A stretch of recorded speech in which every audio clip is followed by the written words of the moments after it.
আসসালামু আলাইকুম। আচ্ছা, ইসতিক ভাই, আপনি এই বিষয়টা একটু পড়িয়া দেখেন।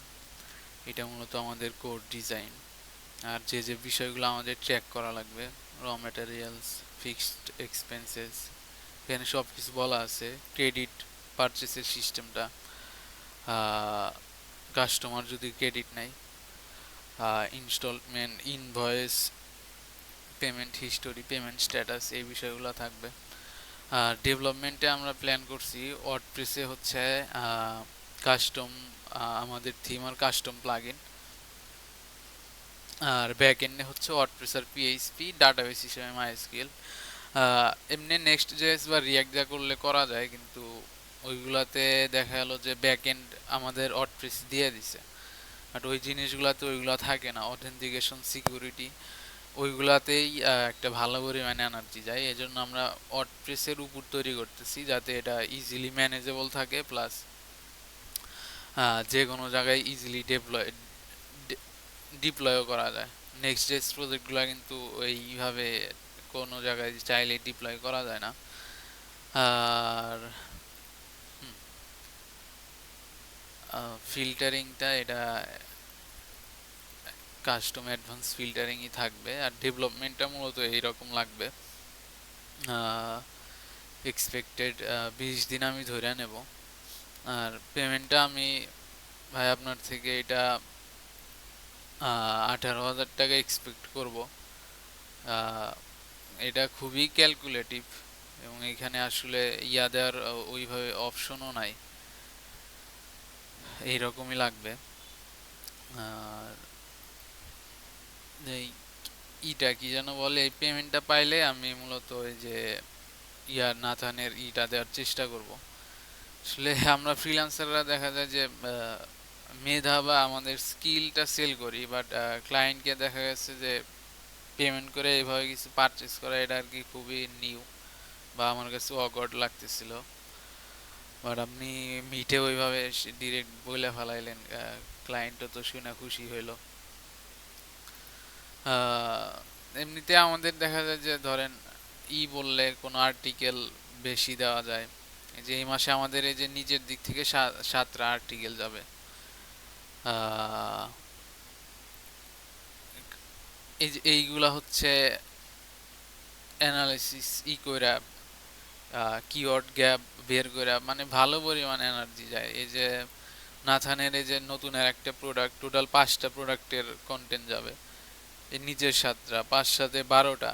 ক্লায়েন্ট নিজে মনে হয় 4টা ব্যাকলিঙ্ক কিনছে, ওইটা যাবে 16টা। তো এটা কিন্তু এসিও আমাকে আর্টিকেল করার পরে কিন্তু আমার আবার ডেভেলপমেন্টে কিন্তু আমার করা লাগে।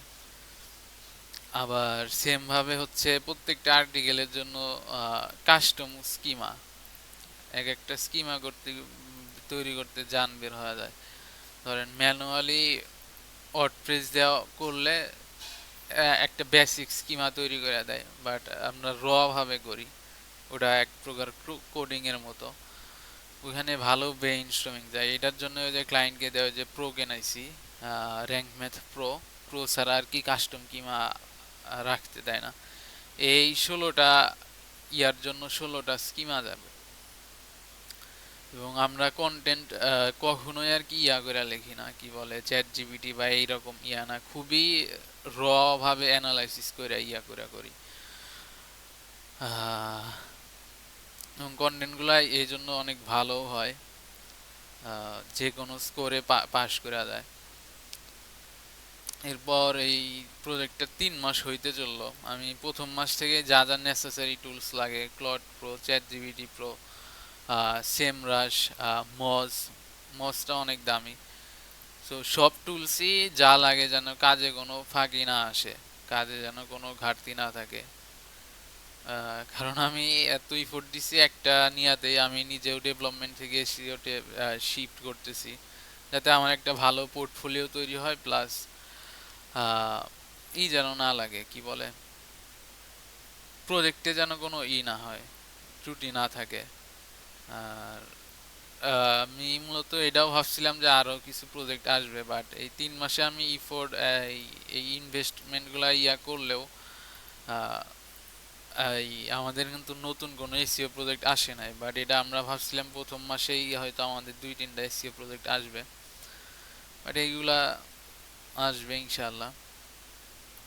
তো আপনি এটা ইয়া করে দিলেই তারপর আমি ইনশাল্লাহ ইটা করে দেবো, ব্যাকলিঙ্ক ক্লায়েন্টকে দেওয়ার চেষ্টা করব। আর ব্যাকলিঙ্কের এগেন ভালো ব্যাকলিঙ্কে মানে এইখানে মূলত টাকারই খেলা।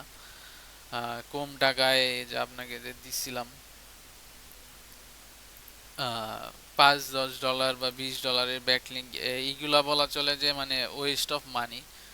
আপনার $20 যে খরচ করলেন ওইটাই ধরেন বৃথা, মাঝখান থেকে মানে ওই টাকাটাই শুধু বৃথা।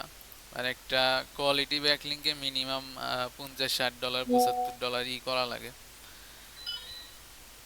আহ, তো এটাও ভাবতেছি কিভাবে ই করা যায়। আচ্ছা।